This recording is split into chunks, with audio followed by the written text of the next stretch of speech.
பருத்தியூர் பஞ்சராமக்ஷேத்திரத்தில் இது ஒன்று.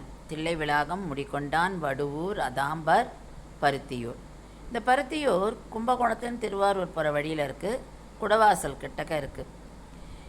இந்த ஊருக்கு ஏன் பருத்தியூர்னு பேர் வந்ததுன்னா, சீதையை காணாமல் பரிதவித்த ஊர் இது. அந்த பரிதவித்தன்ற வார்த்தை தான் மருவி பருத்தியூர் அப்படின்ற பெயர் வந்தது. இது ஒரு அபிமான க்ஷேத்திரம். வைகானச ஆகமம் இங்கே ஃபாலோ பண்ணப்படுறது.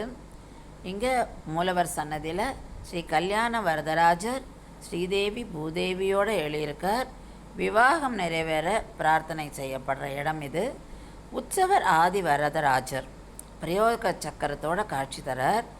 இது துர்வாச முனிவரை பயமுறுத்துறதுக்கு பெருமாள் சக்கரத்தை ஏவி விட்டார் இல்லையா, அந்த கோலம் இது. இங்கே மகா சுதர்ஷன ஹோமம் பண்ணினா நல்லது அப்படின்னு சொல்கிறார். கல்யாண உற்சவ பிரார்த்தனையும் இங்கே பண்ணிண்டா கல்யாணம் உடனடியாக நடக்கிறது அப்படிங்கிறார். இங்கே கொடிமரம் நட்டு சம்பரோக்ஷனெல்லாம் பண்ணியிருக்கா. இன்னொரு சன்னதியில் மூலவர் ராமர் சீதா லக்ஷ்மணர் சேவிக்கிறோம்.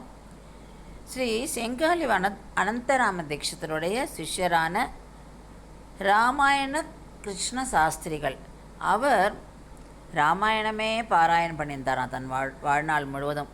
அவருடைய கனவில் ராமர் நான் இந்த இடத்துல இருக்கேன், என்னை வெளியில் எடுத்து நீ என்னை பிரதிஷ்டை பண்ணு அப்படின்னு சொன்னதுனால இந்த இடத்துல ராமரை பிரதிஷ்டை பண்ணியிருக்கா.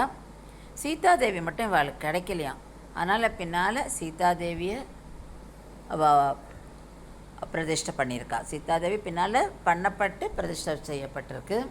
இங்கே 11 புனர்வசு நட்சத்திரத்தில் அபிஷேகமும் அர்ச்சனையும் பண்ணால் குடும்பத்தில் இருக்கிற ப்ராப்ளம்ஸாக சால்வ் ஆகுது அப்படின்ற இங்கே பட்டாச்சார் சொல்கிறார். குடும்ப ஒற்றுமை மேலோங்கும் அப்படிங்கிறார். ஆஞ்சநேயர் பணிவான முத்திரையோடு, அதாவது